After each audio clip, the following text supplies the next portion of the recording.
Hey, what's up guys? We're going to be covering the real cost of long-term travel and how Dilly and I are going to be traveling for 11 months on a 40,000 Australian dollar budget. A lot of people think that traveling full-time is only for the rich, but we're here to show you that full-time travel is actually a lot more affordable than staying at home. I'm going to show you how we're budgeting and the tools that we're using to help us track our spending. Plus, we've got a free budgeting template to give to you down in the description. So let's go. When you think long-term travel, you automatically think someone's either really rich and wealthy or someone's working remotely and therefore able to earn an income while traveling, which a lot of people do. What Dilly and I are going to be doing is we're saving up a certain amount of money to last us a certain amount of time. And I want to show you how it can be affordable if you know what you're doing and you do it the right way. For Dilly and I, we're planning to save 40,000 Australian dollars to last us 11 months. That works out roughly to be around $3,500 per month for the two of us. A lot of people who live in cities are probably paying somewhere around the $2,000 up to $3,000 mark for rent and utilities. Whereas you can actually travel to places like Vietnam, Malaysia, even some cities in China like Chongqing for a fraction of that amount. Whilst we've been preparing for our own journey, we've noticed places like Da Nang in Vietnam,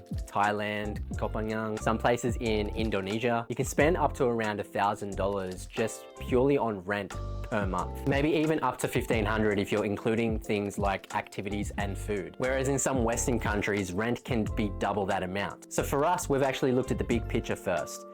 What do we definitely need to pay for? Our flights, our accommodation, our visas, our travel insurance. We've also included transportation to and from the airports. How did we figure out all these prices? We jumped on Skyscanner, we looked at the flights at certain times of the years, and we rounded up to the nearest 100. So we did this across all the destinations that we want to go. Indonesia, Malaysia, Spain, the UK, back to Spain, Japan, Thailand, Vietnam. While we are in Spain, I'll be doing smaller trips around Europe, so we're not including those just yet. That'll be later down the track when we are actually in Spain. I can look at what are the cheaper destinations to travel to. After that, we looked at accommodation on Airbnb to get a rough estimate of how much accommodation is going to be per month. And when you book for longer term stays on Airbnb, you get a discounted rate on most of the places. We also looked into travel insurance. We've been looking at Safety Wing for a while now, and we think that this might be the best way for us to go down this track. And the good thing about that is that we can pay for travel insurance when we need.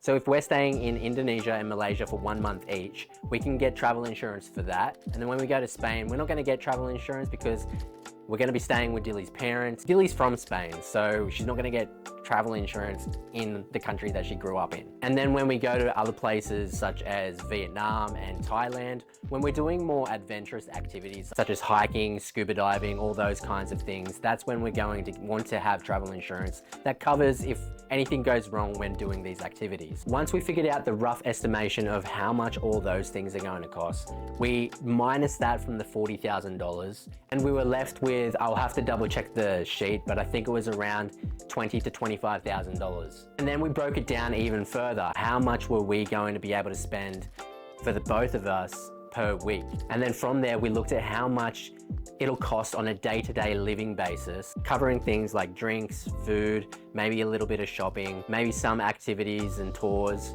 how much that is going to be per week in the places that we stay.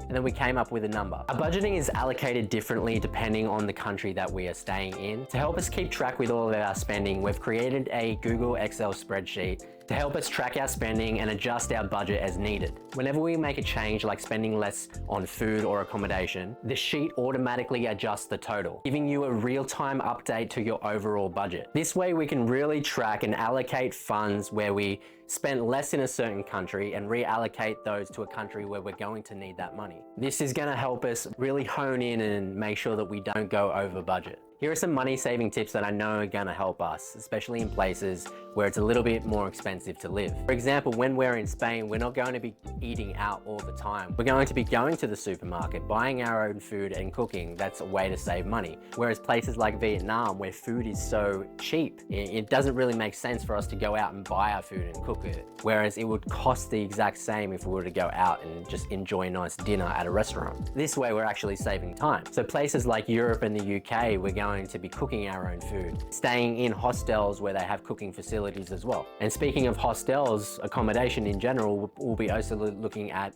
cheaper Airbnb options, as well as looking for those deals where they provide discounts for longer term stays. Another money saving tip would be looking at public transportation, making sure that we're not going private all the time, that we would catch buses, trains, do whatever we can to save that money, because then that money can be used to extend our trip and last longer. When it comes to activities and adventures in certain places, we'd be looking at free activities, such as hikes and treks that we can do. I know for myself, I'll be doing a lot of walking around the cities of places, just taking my camera, this camera, and doing a lot of photography.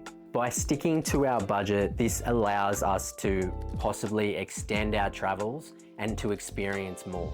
If you guys want to use the same budgeting method, you can grab the free template down in the description below. This is definitely going to help you create a personalized budget for your own travels and something that you can keep track of. I know for myself that I've always thought that I need to already be working online to be able to do full-time travel for a long period of time. And that was my belief. I made that my limiting belief that that's what needed to be done. Whereas it's taken me a long time to reframe things, and I've realized that if we can save up a certain amount of money that allows us to go travel for a year, I can then build the things that I need to allow me to grow a community and to grow some system where I can eventually make money online. It just so happens that the budgeting and the money that we're saving to go is going to help me get to that next point. So I want to break the myth that you need to be rich to be able to full-time travel. Work hard, create a budget that you are comfortable with, and get out there, book that flight and go to that country. If you plan right, long-term travel is achievable. Thanks for watching. Make sure to subscribe. If you want to receive more details, more tools and resources,